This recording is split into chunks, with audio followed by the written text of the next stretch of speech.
It's the 2025 UK Hill Climb National Championship, so we're going to get stuck right in with one of the wildest bikes on the hill today, Jonathan's very DIY Focus Izalco Max. This is an absolute belter, we love it to bits. Jonathan, there's tons going on here.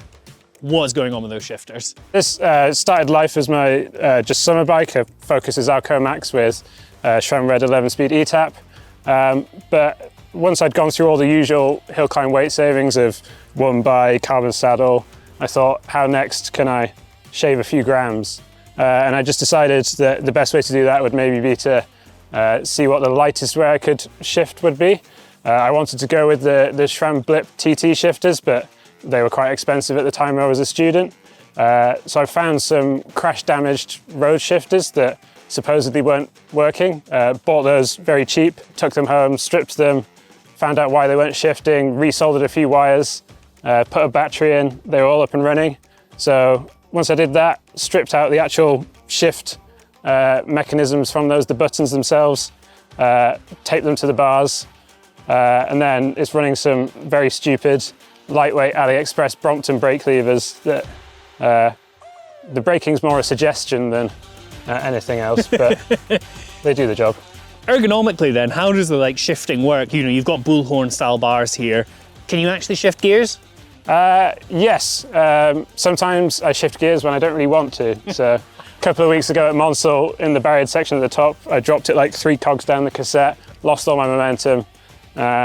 So yeah, it's ergonomically not ideal, I think is the way to describe it. But you say you saved about 150 grams versus the shifters? Yes, yeah, and that's the main thing, obviously. Completely. The 150 grams will make all the difference on the hill today. Yes, definitely. That's what I'm hoping.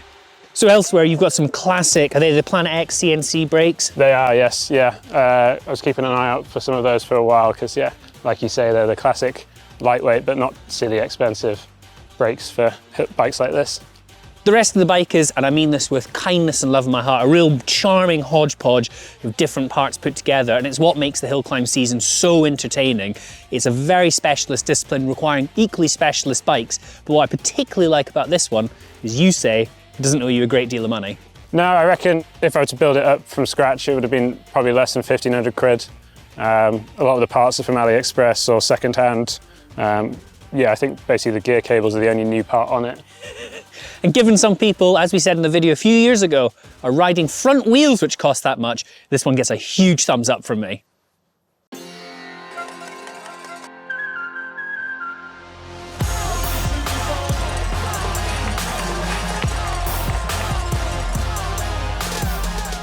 The Nationals is the culmination of the short and brutally intense hill climb season here in the UK, which runs from early September to the last weekend of October. This year, the Nationals was held on Bank Road in Matlock for the first time since 2016.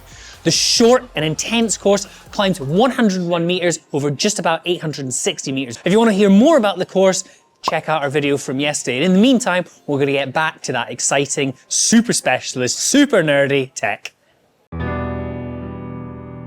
Now this bike weighs just 4.8 kilograms, despite the fact it was originally built as an alloy commuter bike. It is a Cannondale Capo, owned by ally of the channel, Rob Bork, who's not racing today, so instead it'll be ridden by Arion Oates.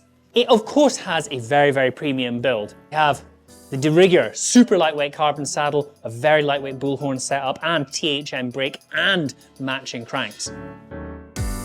Now for today, Arion is going to run the same gearing as Borek in 2016 with a 39/19 setup.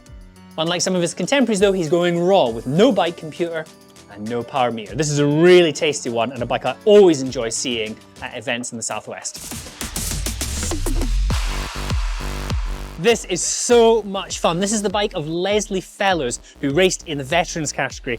It is a Trek Lexa, which is the woman-specific design version of the Trek Domani, a very humble, normal alloy endurance bike. But if you look closely, you will see a very special set of wheels. Those are lightweight Obermeyers, an incredible £3,000 wheel set fitted to a bike which Lesley bought for £150 on eBay. Now Lesley has raced quite a few hill climbs before, but has done so using wheels fitted with touring tyres. Her son said that was completely inappropriate for today, hence the rather tasty upgrade. The rest of the bike is exactly as it is ridden day to day, and I really love this. It's such a fun upgrade for a very special event. We're here with Simon Warren, the man himself behind the UK's leading books on hill climbs. Not just the UK, of course, these days, worldwide. Well, Europe-wide. Europe-wide. But you're back on fixed gear this year, racing. How's your season gone so far? Yeah, fair to middling. Suffered on the short ones. I've had some, I think I've been top 3 podium for the vets and over 50s for most of them, apart from Monsall and here on Bank Road. So, yeah, I'm not competitive anymore, but I just like doing it. And why fixed gear for this year and this specific climb? I think because I saw Bank Road, I thought, well, I'm no good at Bank Road. Let's do something different to keep, just a focus, because you've got to keep building these focuses into your life. And so I had this old track frame. I spent 2 months sanding it down. 2 months? Literally every day. A labour of love. Hours it took. There was 2 coats of paint on it, and the bottom one was very stubborn. And that saved me 200 grams. Worth it. Yeah, it's like a mouthful of spit. But it looks the dogs, and yeah, just something different to do. And what gear are you going to run for today's climb? Running a 36 up front and a 22 at the back, and that's pretty much the biggest sprocket I could find at the back. So that's what I'm dealing with. And I've done a dry run last week. It's pretty much bang on, I think. Okay. Any other highlights from the build? Talk through your wheels.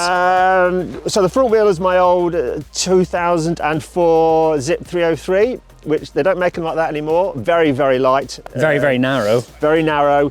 And it's been in a million battles. The back wheel, I've got a Royce track hub, which is very nice, and a zip rim, which is not a zip rim, which I got off eBay for 80 quid. It is carbon. Pedals off the Best Bike. I've got a flight saddle here, and I've taken all the padding off it and drilled it, so that saved a few grams.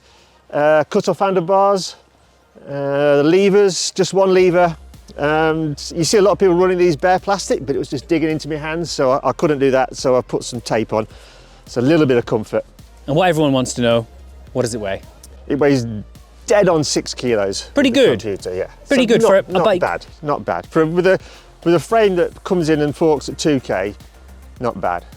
You've got your logo down on the down tube. Give us a plug for your books. Okay, yeah, so ride them all, that's my catchphrase.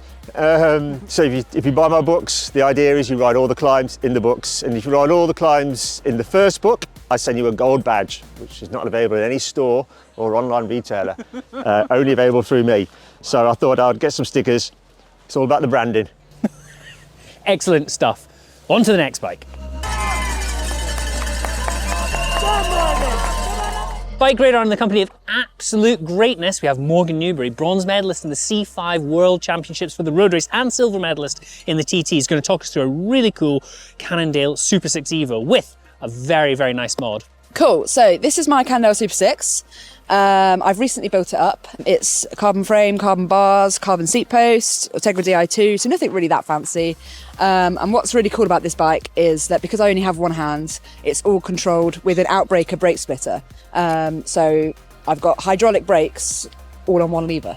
And how does that actually work in practice day to day for you then? You're just kind of like an adjuster, you said, on that. Yeah, so it works amazingly. The brakes are amazing, but as the pads wear down a bit, it has a little adjuster on it that you can just turn and bring the pistons a bit closer together, and the brakes work so well. And given you live here in the Peak District, it's a fair test of whether braking actually works or not. I can promise you I have really tested these brakes to the absolute limits. So how are you feeling for today? How do you think you're going to get on? I'm really excited about doing Bank Road today. I did it last weekend. I'm just hoping to feel strong. I'm not too bothered about the time, but I just would love to have a great race. And I think the crowds are going to be a little bit scary. Well, as a local, I'm sure you're going to be getting a huge cheer, and no bigger cheer than from us here at BikeRadar. Thank you for showing us your bike. Very cool stuff.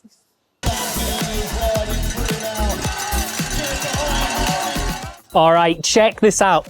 This is the bike of 14-year-old Finn Miller, and it is so cool. One of the nicest looking bikes on the hill. Finn, talk us through this very tasty machine. So it's a Viner Maxima 4.0. Frame originally weighed about 850 grams, 950. I got down to about 790 after taking the paint off. And how long did it take you to take the paint off? Ages. My dad complained that I didn't do most of it, but I was at school, so I couldn't really. That's a fair excuse if you ask me. So talk us through the build. What's kind of brought down the weight for this specific one? Chopped down the bars, obviously. Got a lot of AliExpress parts. Saddle, it's tenner, and it weighs 91 grams. You described the brakes as one of your personal highlights. I think you actually called them uphill brakes. They're just absolutely useless for anything other than riding uphill. They're light, that's it. They don't work. Now, of course, you've had plenty of people sign the frame. Yeah. Who have you managed to grab today? Got Andy Feather, he's written on it. Got Simon Warren. Oh, who else? Harry McFarlane, all the GCN boys. Ah, we don't care about that. But of course, what we all want to know, what does it weigh? It's 5.7 kilos. Not bad. And what I particularly like, Sven told us this bike probably cost about 950-ish pounds, which for such a tasty looking specialised bike, that's excellent. We're at the finish line, seeing lots of juniors being a little bit sick over there. How are you feeling? Dead. Tired, cold. Glad the season's over? No, wish there's more races. That's what we like to hear.